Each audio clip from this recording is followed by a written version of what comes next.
Is your 2008-2016 Audi A5 key fob not working reliably? A dead battery is the most likely culprit. Replacing it yourself is a simple DIY task that can save you time and money compared to a dealership visit. This video will guide you through each step. Expect to save $50 to $100 compared to dealer costs. Your Audi A5 key fob from 2008 to 2016 models uses a CR2032 3-volt lithium coin cell battery. This is a common and inexpensive battery, costing around $2 to $5. You can find it at most electronics stores, pharmacies, or online retailers. Using high-quality brands like Energizer or Panasonic is recommended to avoid premature failure. Avoid cheap or unbranded batteries. The tools required are minimal. You'll need a small flathead screwdriver or a coin to gently pry open the key fob. A plastic pry tool can help prevent scratches. No specialized tools are needed, making this a beginner-friendly task. Work on a clean, flat surface to avoid losing any small parts.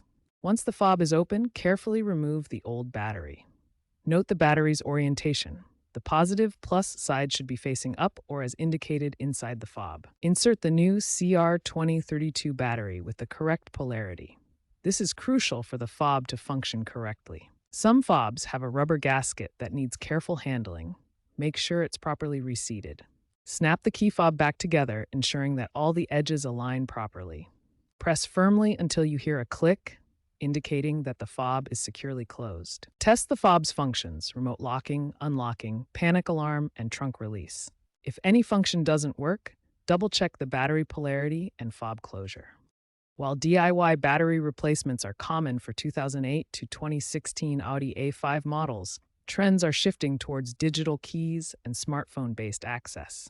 Newer Audi models are adopting these technologies, potentially phasing out physical key fobs in the future.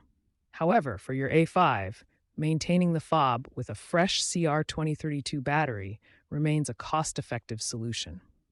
Remember to dispose of the old battery responsibly at a recycling center.